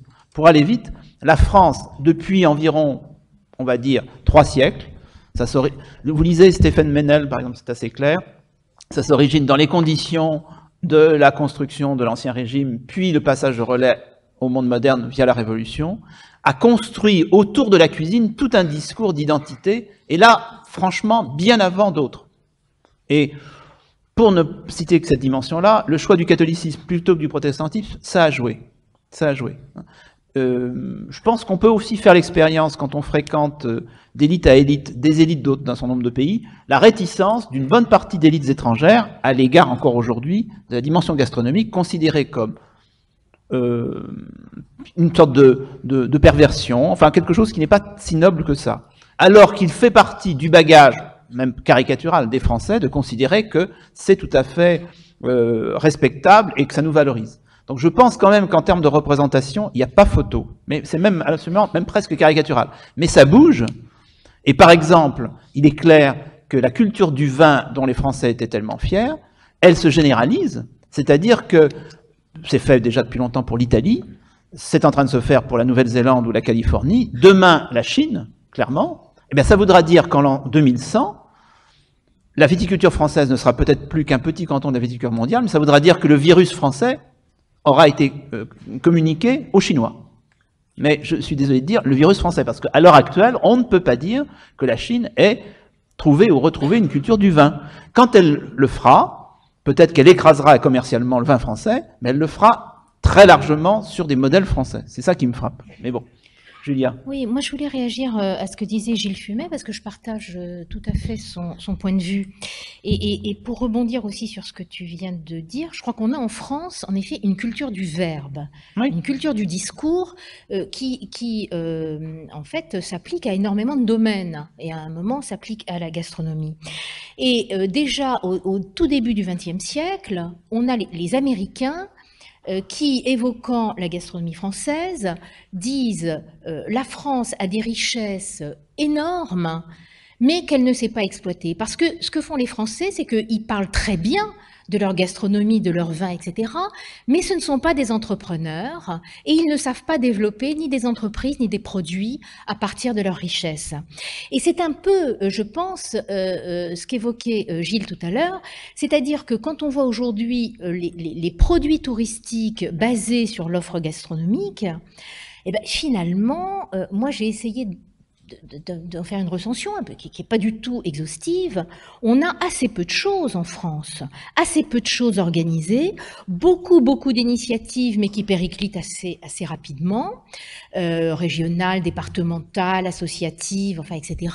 Rien de très organisé. Quand on voit, par exemple, ce qui se passe au Québec, où ils veulent, eux, absolument développer à fond un tourisme gastronomique, et ils se donnent les moyens, en créant des produits, des outils, etc., de capter une clientèle. Quand on voit ce qui se passe aussi dans certains autres pays européens, j'ai presque envie de dire, en étant un peu provocant, oui, en Italie, bien sûr, en faisant un peu de provocation, oui, on en est toujours comme au début du XXe siècle, et ce que disaient les Américains, on a tout ce potentiel. Maintenant, qu'est-ce qu'on en fait en termes d'offres touristiques? Dernière intervention. Ouais. Serge Reynaud, sites nationaux de ressources, hôtellerie-restauration, webmestre. La question que je voulais vous poser est la suivante. Ne pensez-vous pas que l'émergence des moyens de transport que vous avez évoqués, liés à l'essor du tourisme, peut aussi avoir des effets pervers? Depuis, par exemple, la construction du viaduc de Garabit qui a scellé définitivement le sort du vignoble d'Île-de-France, à l'exception d'un producteur de champagne, et bien d'autres exemples encore que je ne développerai pas. Ne croyez-vous pas, comme Pascal Horry vient très justement de le faire à propos de la noyade annoncée des viticulteurs français par les productions, et notamment chinoises, qui se développent, ne croyez-vous pas qu'il y a des effets pervers à craindre du développement de l'essor des moyens de transport et que le tourisme risque de fonctionner à notre détriment dans les deux sens? Catherine Berthaud? Oui, alors là, on est encore dans la différence entre la réalité, si j'ose dire, de la cuisine et puis les représentations. Les représentations des différenciations du vin ou des plats locaux ou régionaux en France se sont construites en mettant en évidence et en racontant une cuisine d'une époque où il y avait peu de transport pour les produits alimentaires et où donc il y avait des différences régionales et où le cassoulet de Castelnaudary pouvait être différent de celui d'une ville voisine. À partir du 19e siècle et encore plus au 20e siècle, le chemin de fer, vous avez parlé du viaduc de Garabit, les transports font que dans toute l'Europe, les produits alimentaires circulent et que l'articulation entre une localisation d'un type de cuisine et la provenance qui donne sa typicité, la provenance des produits, c'est cassé. On a longtemps fait des crêpes en Bretagne avec du sarrasin qui venait de Chine, parce qu'on n'en produisait plus en Bretagne. Donc là, effectivement, il y a une espèce d'indifférenciation dans la construction des plats, si j'ose dire, qui est complètement liée au transport. Mais ces plats, ils sont reconstruits culturellement par un processus culturel, volontariste, politique, économique, si vous voulez, comme différent de l'endroit voisin. Et ça passe aussi par un discours. André Roche. Oui, je voudrais revenir sur l'image, en quelque sorte, du tourisme français. Avec quelques amis, nous travaillons sur les guides de langue étrangère. Autrement dit, les guides qu'utilisent les Américains, les Allemands. Et il nous semble, mais pour l'instant, la démonstration n'est pas encore terminée, que les critiques qui sont faites, elles portent d'abord sur la question de la sécurité et du confort. Alors, petit à petit, je vais voir où s'inscrit cette sécurité. Est-ce que c'est simplement dans la menace qui peut porter sur la personne, ou est-ce que c'est sur la fiabilité de tel ou tel moyen de transport? Le deuxième élément, et il est intéressant, c'est celui qui distingue les cuisines du cru et du cuit. Il se trouve que, par exemple, les anglo-saxons ont à l'égard du cru, en particulier, je pense aux produits de la mer, une certaine réserve, alors qu'ils sont plutôt dans le bouilli ou dans le cuit, etc. Et alors la troisième observation, c'est comment dire, le fait que les Français ont une très très grande proxémie. Donc on peut avoir des tables dans un restaurant qui sont très proches les unes des autres. Ça fait pour nous autres partie de l'ambiance. Il semble que les anglo-saxons aient, de ce point de vue, un sens plus différent qui tient précisément au fait de maintenir à distance. Donc il est intéressant, à partir de ces différents guides de langue ou anglaise ou allemande, puisque c'est celle que je maîtrise le mieux, que nous maîtrisons le mieux. Nous avons un ami qui, lui, travaille sur les langues espagnol, on peut à ce moment-là éventuellement avoir une idée qui n'est plus en quelque sorte de nous vers nous, mais de l'extérieur vers nous. C'est une question de source, quoi. Il est clair que ce sera le regard de l'autre qui définira non seulement le présent et le passé, le patrimoine, mais l'avenir de cette identité, disons, alimentaire française. Je ne rebondirai pas sur l'anecdote de la proximité des tables, alors qui m'encourage tellement à penser que le rapport au puritanisme versus hédonisme fonctionne, parce qu'évidemment, c'est la mise à distance du corps. Je vous rappelle que l'invention du basketball a été faite par la grande organisation puritaine américaine pendant l'hiver d'une année de la fin du 19e siècle du côté de Boston, pour essayer de trouver un sport où il n'y avait pas de contact entre ados et canaliser, j'allais dire, le dynamisme, voire l'érotisme des adolescents. Ça a donné le basketball, puis le volleyball. Donc, à mon avis, il y a quelque chose à travailler. Désolé, je vois des mains qui se lèvent et des micros, mais je voudrais respecter quand même le fait que nous avons tout à l'heure donné la parole à la deuxième table ronde, et je vous remercie d'avoir tenu plus d'1 heure et demie.